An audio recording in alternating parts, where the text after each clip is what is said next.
La nature, elle est là, elle nous appelle. On est bien dedans, on est des êtres qui ont besoin d'être dehors. On n'est pas fait pour être derrière un écran de 4 murs sans soleil.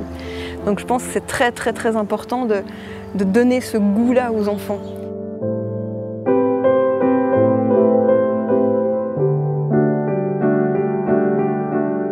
Il y a une prise de conscience collective de toute la société, donc pas que de l'école. Et il faut vraiment qu'on fasse quelque chose. C'est une mission de plus pour l'école, mais c'est une mission qui est tellement importante que je sais que ça va bouger.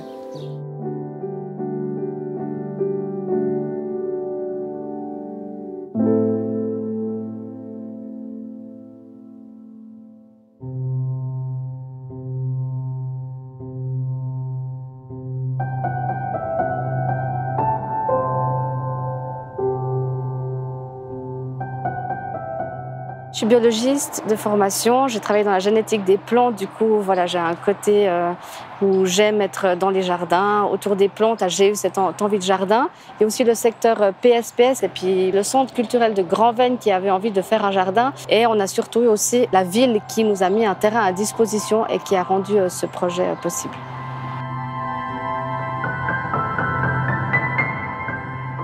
J'avais envie de faire un jardin et puis en discutant un petit peu avec les collègues, voir qui c'est qui serait intéressé, quelqu'un m'a dit « Ah, mais il y a cet autre collègue aussi qui est super motivé par les jardins. » Alors j'ai été le rencontrer, je ne le connaissais pas encore très bien. On a parlé un petit peu de ça et il me dit « Ouais, un jardin, trop bien, ouais, moi aussi j'ai envie. » Et puis du coup, on a décidé de faire une demande pour ce projet qui était accepté. Il y a quelques années, avec des collègues, on était allés voir le film Demain. Et suite à ce film, en fait, on s'était dit qu'il faut absolument qu'on fasse des projets verts ici à l'école pour sensibiliser les élèves à cette problématique et puis essayer de leur montrer aussi les solutions qu'il y a pour notre futur.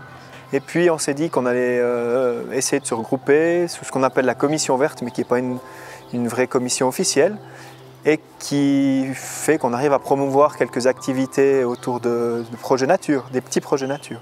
Et le succès vient du fait qu'on sent qu'il y a un besoin. Si nous, on ne le fait pas, on sait qu'il y a souvent beaucoup d'élèves qui ne vont jamais aller dehors, observer et voir ce qui se passe. Bah là, on va aller voir les martinets.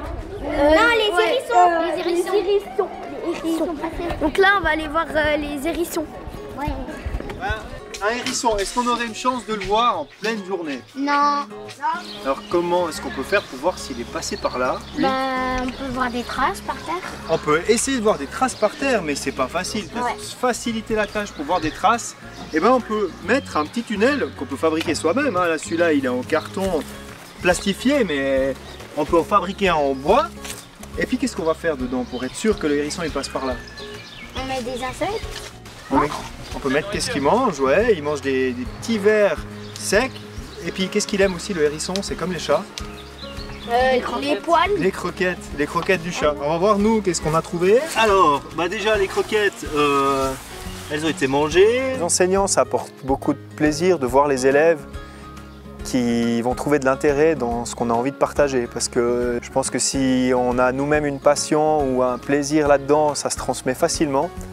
Et eux, ça leur apporte beaucoup de richesse de voir que l'école, c'est pas juste des maths, du français, de l'anglais, mais qu'on peut apprendre d'autres choses.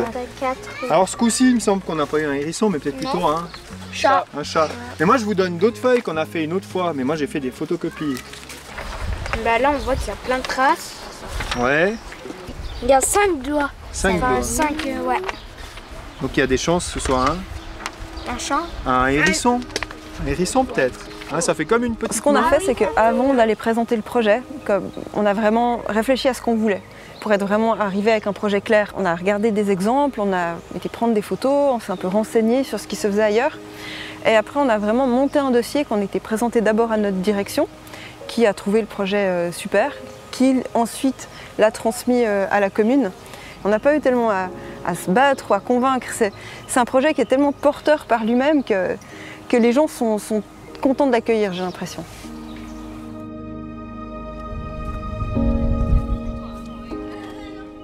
Le compost, ça sert à pas mettre à la poubelle et mettre ici.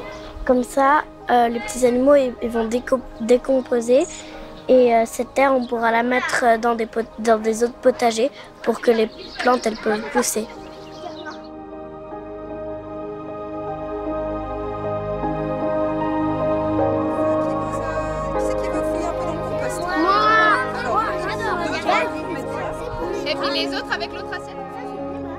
qui est très très intéressant avec un projet comme celui-là, c'est qu'on va sortir les élèves du contexte dans lequel ils ont l'habitude d'être. Celui qui est très très fort en maths, il ne va pas être forcément hyper à l'aise au jardin parce que peut-être qu'il a peur des insectes ou bien il ne sait pas trop comment ça se passe. Et celui qui n'est pas forcément scolairement très très bon, il va peut-être avoir des capacités mais incroyables. Et j'ai vraiment un exemple en tête comme ça, c'est un de mes élèves qui est pas forcément, l'école c'est pas forcément sa passion. Il a des compétences humaines et sociales qui sont tout bonnement spectaculaires. Il a une capacité de leadership qui peut exprimer dans le jardin, mais c'est fabuleux de le voir comme ça, c'est brillant. C'est quelqu'un qui va être plutôt discret en classe et là, il va prendre les devants, il va dire « Attends, toi tu fais ça, toi tu fais ça, on peut faire ça comme ça ». Et en fait, ça se passe de façon tellement bienveillante, on a l'impression qu'il a fait ça toute sa vie. Et on sent qu'il s'épanouit en fait là-dedans. Il y a une sorte de validation par ses pairs. « Ah ouais, lui il sait faire ça en fait ». Et puis, même s'il n'est pas bon en maths, il est super bon en jardin, si on veut bien. Ici, une limace. Une limace. On sait que c'est une limace. Et là, c'est un ver de terre. C'est un ver de terre. Ici, c'est un prendre une pâte. Ça, c'est quoi? Moi c'est lombric commun, c'est pas des vers de terre.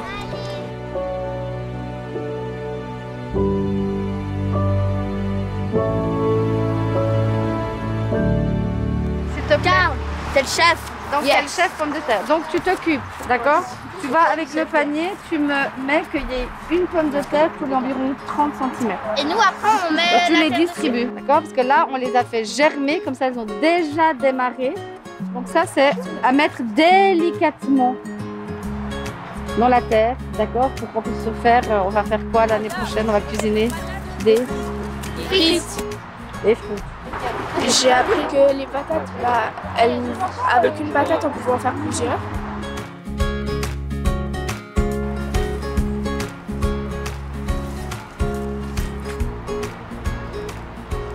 On peut expliquer une plante, on peut leur expliquer comment elle grandit, on peut faire des super schémas, on peut même mettre une vidéo, mais ça n'a rien à voir avec le fait de pouvoir mettre soi-même la graine en terre, de pouvoir l'arroser, de la voir sortir, qu'elle fasse des fleurs, qui se développent en fruits.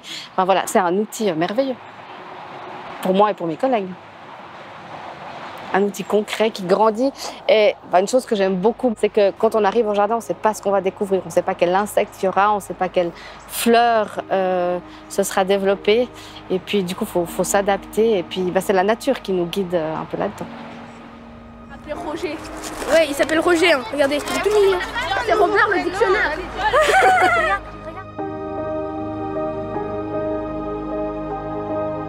On fait comme un chien, on va comme ça. La découverte du premier ver de terre, c'est, on va dire, un moment entre peur et euphorie. Ceux qui osent le toucher, pas le toucher, qui l'amènent aux autres, tout le monde court dans le jardin. Une anecdote qui me vient aussi, c'est un élève qui est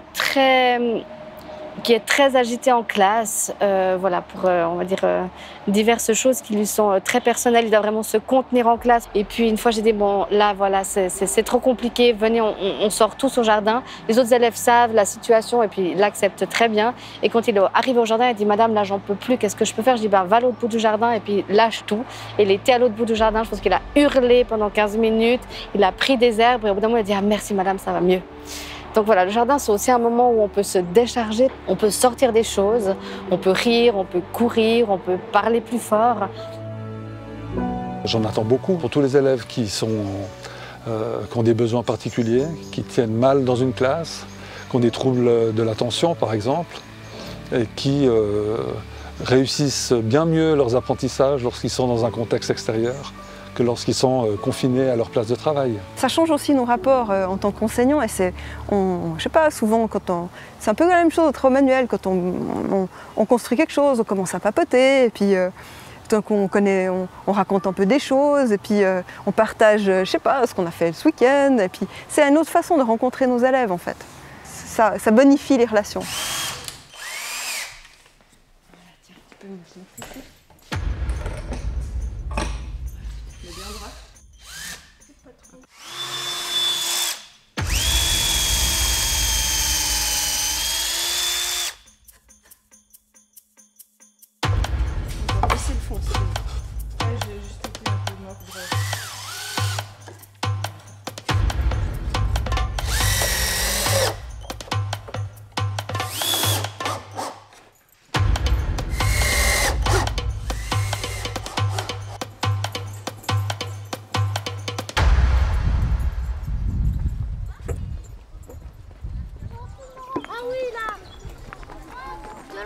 plaît, viens la belle.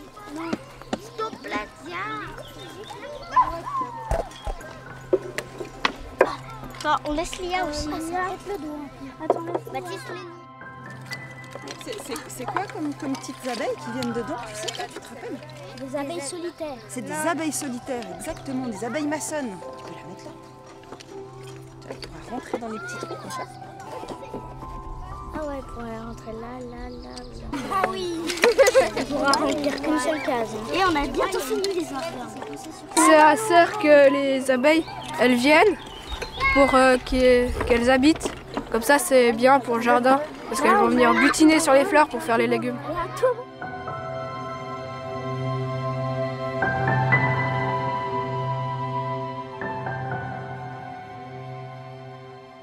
Le rôle du directeur est évidemment d'encourager ces types de projets. Il y a actuellement plusieurs projets de ce type qui se développent dans beaucoup d'établissements scolaires. On se rend compte aussi que ça crée du lien à l'intérieur au sein des équipes. Ça donne de la transversalité à l'action pédagogique et on est très attentif depuis quelques années à créer cet esprit d'établissement. Donc on est dans ce qu'on appelle un projet d'établissement qui noue les bonnes volontés, qui permet l'établissement d'un projet commun. Et ça donne du sens à l'action des professionnels, et des partenaires et des acteurs de l'école. Un des projets que j'ai lancé avec une classe, c'est ce projet de Prairie Fleurie que vous avez derrière moi. C'est parti en fait suite au projet de la RTS, de la mission B. Leur but, c'était de redonner, on va dire, de l'espace à la nature. Et avec une classe, voilà, on s'est donné comme objectif ici de faire une prairie fleurie. C'est eux qui ont eu cette idée en fait. Et ils ont choisi les graines, ils ont commandé les graines. On a dû faire des demandes à l'école, à la commune pour avoir l'autorisation de le faire et le soutien aussi financier nécessaire. Et puis ils sont venus, ils ont dégrappé, ils ont semé des graines sur du terreau qu'on a arrosé pour finalement inscrire ces mètres carrés sur le projet global de la RTS Mission B.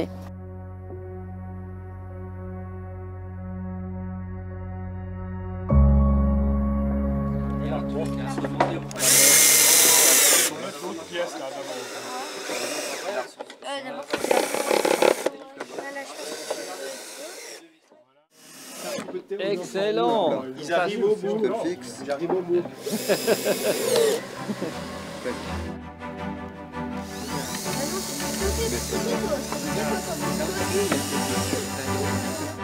Il va rentrer par là. Il va amener des petites branches pour faire son lit à l'intérieur et puis et pour prendre les œufs après. C'est à l'abri des tempêtes. Voilà.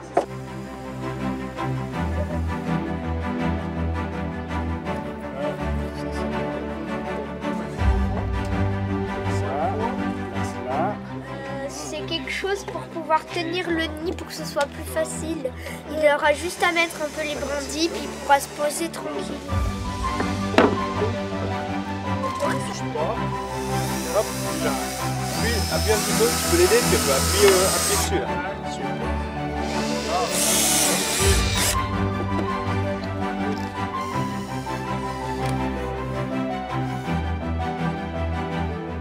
Il y a beaucoup de petits projets un peu partout. On essaye de faire des connexions entre ces projets. Si je prends chez les petits, il y a un canapé forestier qui est créé. Donc, c'est un endroit où les petites classes vont se rendre pour faire l'école à l'extérieur, par exemple, ou d'autres choses. Il y a des bacs potagers de permaculture qui ont été créés aussi. Des recensements d'hirondelles. Maintenant, on est en train d'essayer de travailler sur les martinets. On ne peut pas les recenser parce que c'est trop difficile pour les élèves. Mais on peut quand même les observer. Une idée à peu près de combien de jours un martinet va rester dans son nid? Ah oui, attendez là. Ils sont juste là. Ouais. Hop. Là, ils tournent et puis je pense qu'ils vont rentrer là. Non, ça c'est probablement des jeunes. Des jeunes de l'année passée, il y a 2 ans. Sur la tour. Ou des prénisseurs. C'est soit des effleureurs. Je pense que le succès, il tient à beaucoup de facteurs. Il y a un facteur conjoncturel. On est dans une période où les gens sont très concernés par le développement durable, les circuits courts, Ces préoccupations gagnent aussi bien nos enseignants que les parents de nos élèves et nos élèves eux-mêmes. Donc on est dans une période où ces préoccupations touchent tout le monde. Et l'école, n'étant que le reflet de la société, se retrouve avec des projets de ce type. Je pense que le fait de sortir les élèves, que ce soit au jardin, en forêt ou dehors, ou qu'on aille ramasser des déchets, qu'on s'occupe de notre consommation d'eau, qu'on regarde, voilà, on a des panneaux solaires, qu'on essaie de comprendre comment fonctionne un panneau solaire. C'est un sujet qui est en train vraiment de rentrer dans l'ADN de l'enseignement. Cette durabilité, cette conscience écologique. Et du coup, les élèves, forcément, ils sont de plus en plus sensibles à ça. Moi, je trouve que ça nous donne envie de continuer et pas de polluer. Enfin, je trouve que ça aide les gens à comprendre qu'il faut qu'on aide la nature.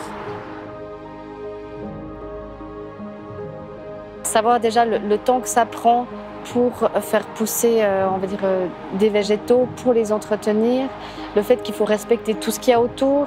Donc ça va amener bien sûr une dimension écologique.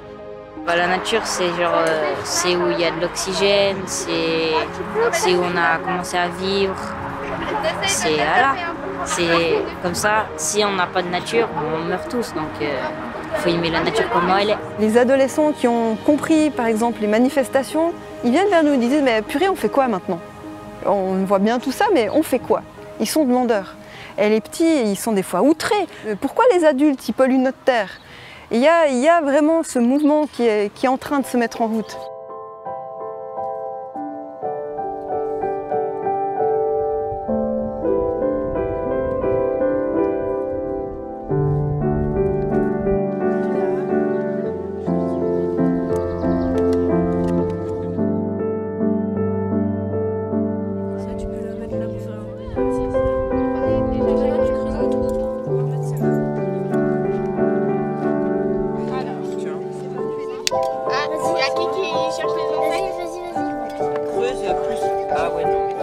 J'ai appris qu'on n'était pas forcément obligé d'utiliser des produits toxiques pour entretenir un jardin, que les insectes aussi aidaient beaucoup comparé à ce qu'on dit normalement, et que même avec très peu d'espace, on peut construire un grand projet.